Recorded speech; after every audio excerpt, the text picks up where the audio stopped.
all know Activision loves money, but today we're gonna go over the best free item in every Call of Duty. Let's dive in. Okay, we start this one off in Call of Duty 4, and as we've discussed in a couple other videos, this was pretty much the first time that they gave us a map pack for all consoles, and that one was called the Variety Map Pack.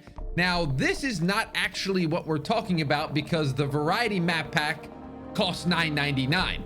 What we're actually going to be talking about is another map that got added to Call of Duty 4 a little bit later down the road during Christmas time. Now, you probably know exactly where I'm going with this. This is Winter Crash.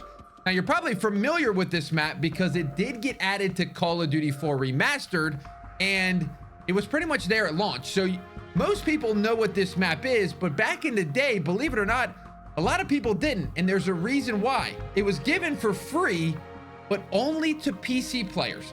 PlayStation, Xbox never got Winter Crash. So the fact that we got to play it 10 years down the line was kind of cool. I'm not sure why they never gave this to all platforms. If somebody knows the answer to that, let me know. But in a time where there wasn't a lot of free cosmetics because there wasn't cosmetics, Winter Crash for PC is got to be the best one. Next up, we have Call of Duty World at War. And if you know me, this is probably one of my favorite multiplayers in COD history. I also think the launch maps are absolutely fantastic. And one of these launch maps we need to talk about. This is Macon. And of course, you probably know that. This is a launch map. It's actually set around the campaign mission Semper Fire, which is the first mission in the game. It's got the beach, the jungle, the wooden structures, and all that stuff. And a lot of people like this map. I wouldn't say it's probably some people's favorite, but it's definitely up there. Well, Call of Duty decided to do a daytime version of Macon. Nighttime, daytime. Now, the best part about it is they gave it to us for free. And this was a time where there was DLC map packs, so it was kind of a surprising thing that we got this. Now, this map actually came out on February 26, 2009, and it's very good. It was one of my favorite maps. I actually think I prefer Macon Day over Macon Night because it kind of gets rid of the camping aspect of Macon. But maybe I'm crazy for saying that. And I was very thankful that we got this for free. Next up, we have Modern Warfare 2. And I'm not going to lie to you, there's not a lot going on with this one. I couldn't find pretty much anything. The map packs that came out, you obviously had to pay for them. There was no free events or camos or any of that stuff. But the one thing that I did see that I thought was pretty cool, for pre-ordering the game back in the day, you actually got this free poster that was signed by the devs. Obviously, it was like a copy of it, but still pretty cool and I guess a memorable thing. I believe you had to pre-order it at GameStop. I don't have it, and I know I pre-ordered mine at GameStop, so maybe it was only certain ones. Maybe it was the first 100. Maybe it was Prestige Edition. But if you got this poster with all the devs signed, pretty cool, because the dev studio Infinity Ward back in the day, they were pretty good. Now we're going to continue the theme, but this will be the last time we actually do this. Now we're on Black Ops 1, and again, it's very similar in terms of content. There's map packs. There's not a lot of things being offered for free, pretty much none at all. And so we're going to go back to the pre-orders. If you pre-ordered Black Ops 1, you actually got a two-sided poster from GameStop. And I'm not going to lie, I have this one. I think it's in the closet right next to me. I'm not sure. If I find it, I'll put it in the video and I'll showcase it right now. Look at this. We found the double-sided It's upside down. The double-sided poster. We got the Hardened Edition cover. And then if you flip it over, the OG cover. This poster is legitimately 15 years old. I somehow found it. But I definitely got this one, and I definitely had it hanging up on my wall because it was the cover. And I'm telling you, the Black Ops 1 cover is one of the best covers in gaming history. Yes. So a poster, two posters in a row, but things are going to get better. Don't worry. I told you they were going to get better. Now we're on to Modern Warfare 3. And I know I keep kind of saying the same thing here, but DLC was a big kind of thing back in the day. You know, you paid $14.99 or $9.99 to get 3 or 4 maps. Well, Modern Warfare 3 actually did something kind of insane for back in the time. They introduced 2 free maps. Now, they weren't just any maps. There was a brand new game mode called Face Off, pretty much where you could do 1v1s, 2v2s, 3v3s. Very, very fun. The maps that they gave us were Erosion and Aground, both for free. And to be able to play this mode, I am not gonna lie, I stayed on this face-off mode pretty much the entire time I played MW3. I absolutely loved it. Now, this actually came first on Xbox. If you remember, there used to be Xbox exclusives, May 16th, 2012. So a full like almost 8 months after the game came out. And then obviously PS3 and PC got it later on. I think it was a month after, but still an amazing free gift. Probably the best one so far. Okay, Black Ops 2. This one's actually a little controversial, but I still feel like we have to put it here. Black Ops 2. We know the Black Ops history now. Nuketown is in every single game, every single year. Well, if you didn't know, Black Ops 1 was the first time that Nuketown was in the game. So when Black Ops 2 came around, it was so well loved that they said to themselves, let's make it the pre-order bonus. So Nuketown 2025 was the pre-order bonus for Black Ops 2. So the only way that you got it was pre-ordering the game. People couldn't stand this decision. They absolutely hated it. They could not stand that some people would pre-order and then some people wouldn't. Just a reminder, if I bought the pre-order edition and I had Nuketown 2025 and my buddy didn't, we could not play on that map together. So it was in that time period of, it was kind of annoying to buy the map packs sometimes, because if your friends didn't get them, you couldn't play them. So after about a week or two, the cries of the internet, they ended up putting in Nuketown 2025 free for everyone. It is still a DLC piece of content if you go to like the Xbox store nowadays, but it is free. So if you never downloaded Nuketown 2025, which I don't know why you wouldn't have, it is there for you for free. Sometimes our voices are heard, guys. Maybe we need to speak up more, especially now. All right, next up, Call of Duty Ghosts. And I think this one is pretty good too. This was kind of the introduction of, I want to say like holiday events. Now, this really wasn't an event, but what you're seeing on your screen there is the holiday camo. The festive camo is pretty much what they called it in Call of Duty Ghosts. And this was a personalization pack that they gave for free for everyone in December. And it was pretty much like a holiday sweater weapon camo. It also came with, I think, like reticles, player cards. It was like a background. It had a bunch of stuff and it was free. And it was free in the beginning. So we were kind of shocked. But right now I'm looking back, it feels like Infinity Ward was kind of the studio that was giving free stuff a little bit. They were doing it a little bit more. But I actually rocked this festive camo the entire year. I loved it. More festive stuff, please. Okay, this is a funny one. We're now on Advanced Warfare, and this is not technically something that Call of Duty gave us for free on purpose, but let me explain. Back in the day, before we switched our clocks to the New Zealand time frame to play the game early, Advanced Warfare actually introduced something called the Day Zero Edition. So if you pre-ordered this version of the game, you got access to the game 24 hours early compared to the standard edition. So on top of this version, they gave you 4 things with it. So it was an AK-12, it was a crossbow, an EM1, and an exoskeleton. I think they were kind of goldish bronze. But the funny thing was, during that release day, people weren't getting them properly.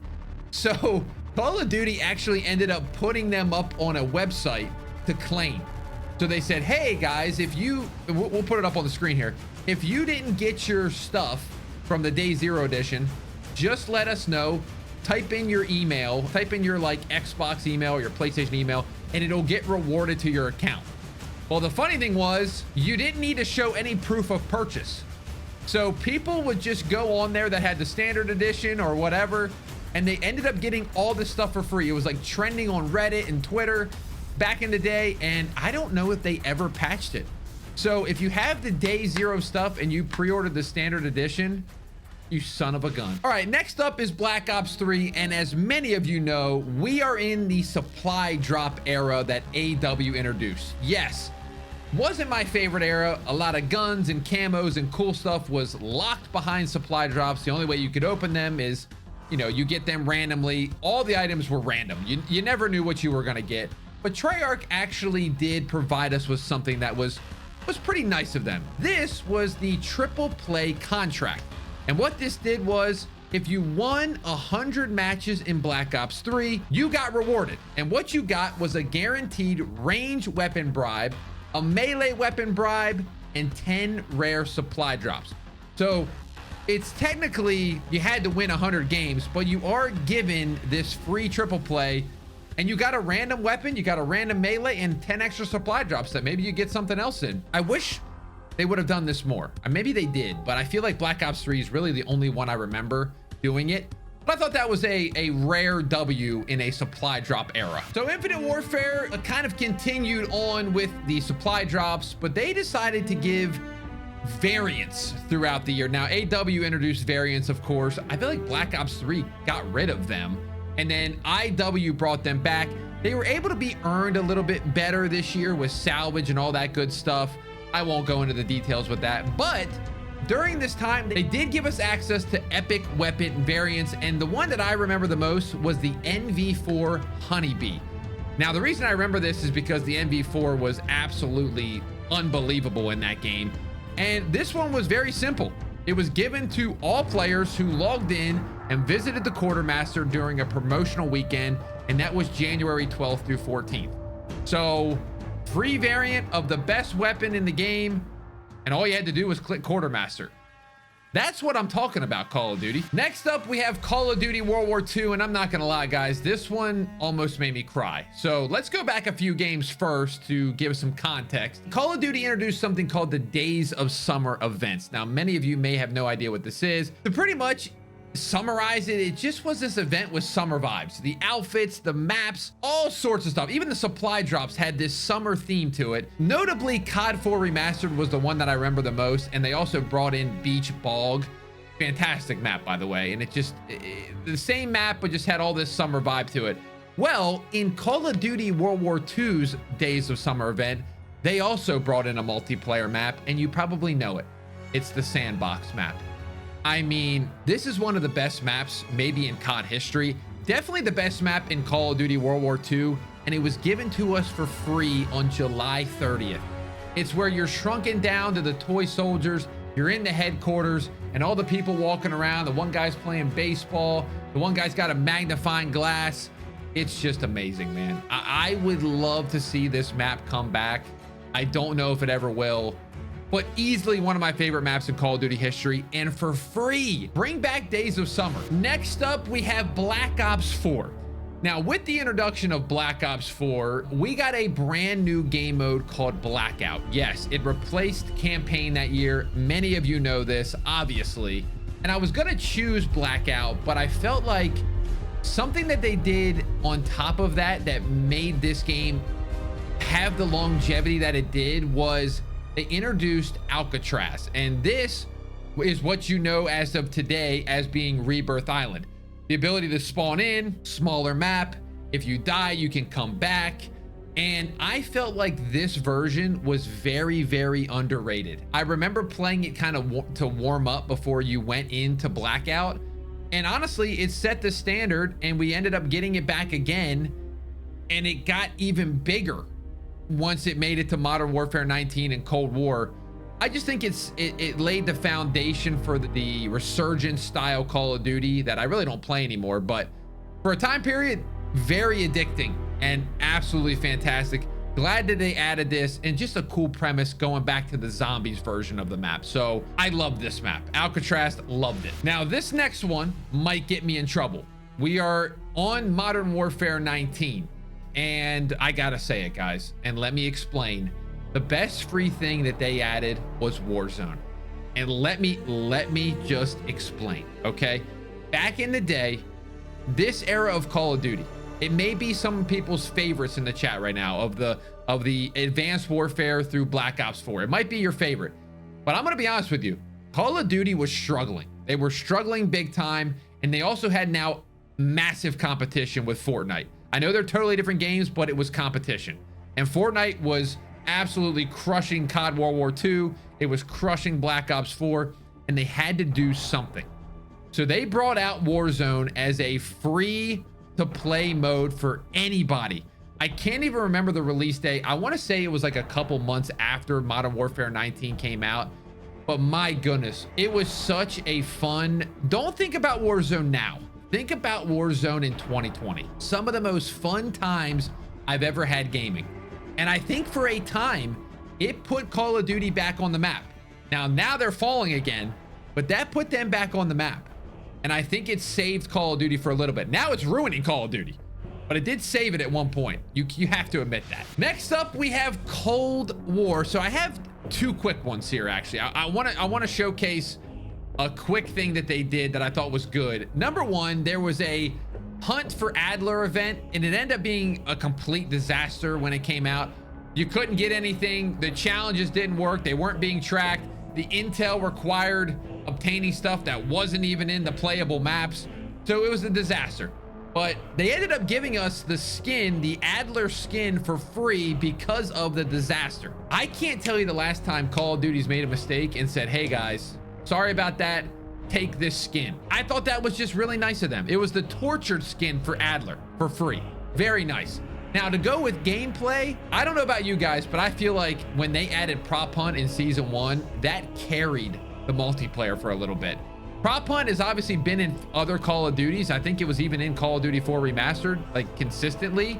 But I feel like Cold War's Prop Hunt, it just made it big time again. It was great. So adding Prop Hunt and giving us a skin for a mistake. W, Treyarch. Next up, we have Vanguard, and I'm just gonna be upfront. There wasn't really a lot going on with Vanguard. There wasn't a lot of memorable stuff throughout the game's life cycle. If it was, you had to probably pay for it. And so the thing that I'm choosing in this one, I thought it was actually a neat idea. I thought it was a nice gesture. So if you played the Call of Duty Vanguard beta back before it released, and you made it to level 20, when the game launched, you were actually rewarded with the Rat-a-tat STG blueprint. I gotta make sure I say that right. Rat-a-tat STG blueprint. Decent blueprint. Free gun. Thanks for playing. It actually helped those who were playing Warzone because you got the STG right away and you didn't even have to unlock it. All you had to do was play the beta.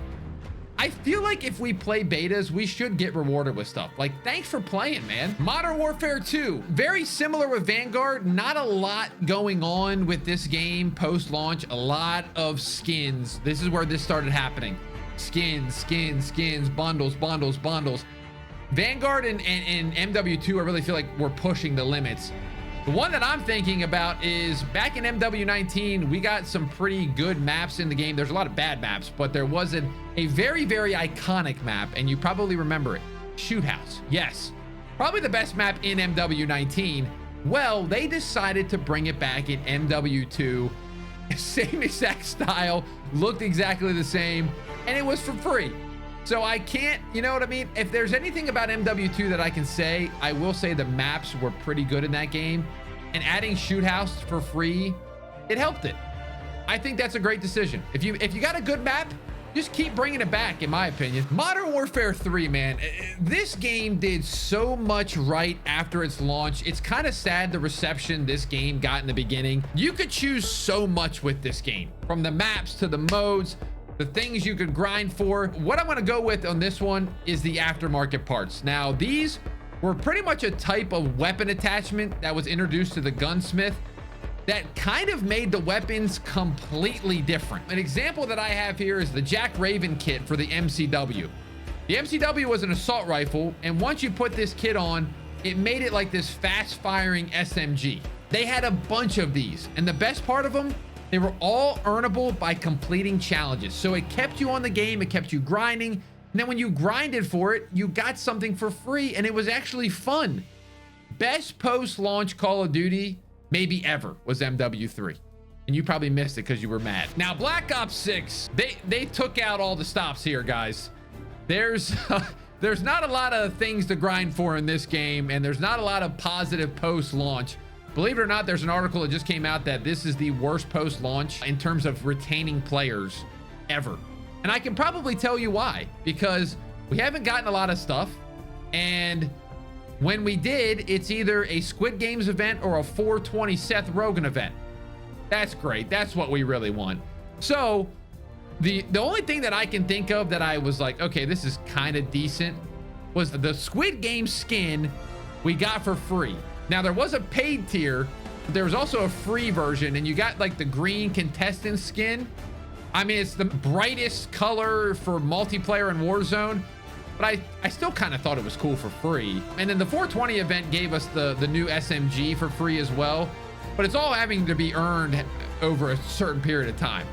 Not in love with the post content for Black Ops 6, but these were the two that I have. If you know something else, let me know. And there you have it, folks. That is the best free item in every Call of Duty. Of course, let me know if you think I missed anything. I did a ton of research on this, and from my mind, these are kind of the best things that I remember going back in the day. It is kind of crazy to see the difference from when you started to what we have now. We got to find a balance between the skins and all the other stuff. I don't know how we're going to do that, but Call of Duty's got to figure it out for sure. I hope you enjoyed this type of video. If you missed my other video where we went over the most expensive things, go click over there. Also, make sure you leave a like, subscribe if you enjoyed this type of content, because we're getting close to 500K at the time of making this video. Thank you all for the support. We'll see you in the next one.